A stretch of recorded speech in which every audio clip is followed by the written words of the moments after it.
Hello everyone. I trust that you're all enjoying the return of the sunshine. I know I definitely am. We are carrying on thinking about different songs and hymns and how they can speak to us. And today I'm taking inspiration from an older hymn called It Is Well With My Soul.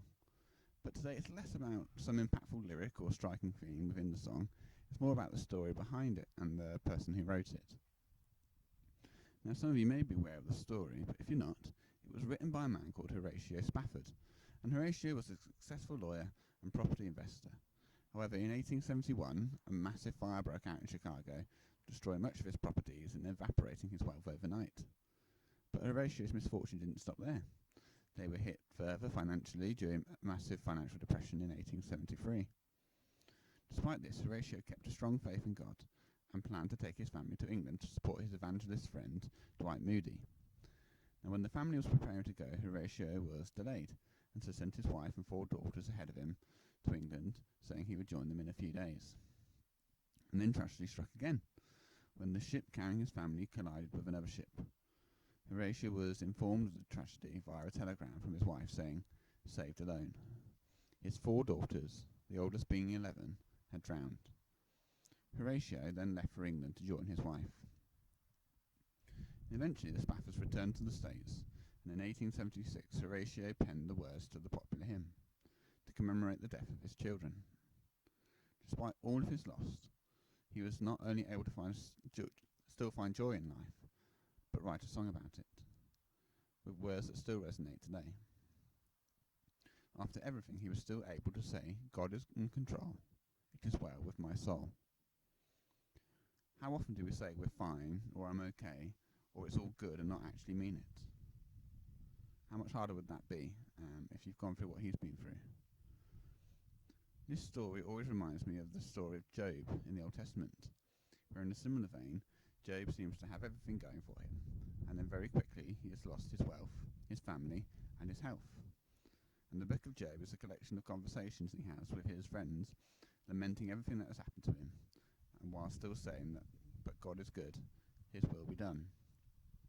And the story of Job reminds us that a Christian life is not an easy life.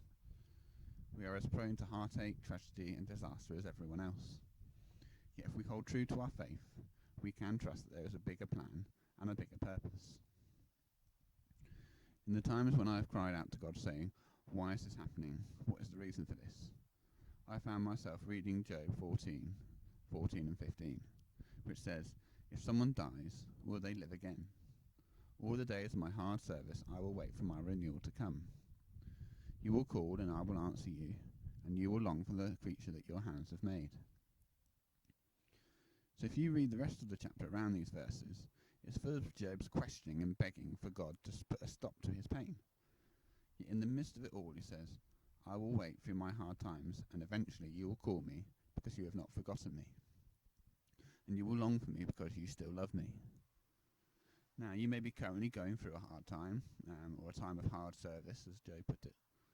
But wait for your renewal to come, because it will come. And we know that God will not abandon us, and that our renewal will come because God himself went through the same thing. Jesus suffered through pain and torture, being nailed to the cross, and then crying out, "God, why have you forsaken me?"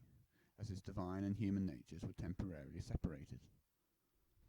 So whether you are currently in that place of lament, questioning where is God in all of this, or you seem surrounded by disaster, or if you're reflecting on times you have come through, or maybe God's even preparing you for a hard time to come, practice saying those words over and over again.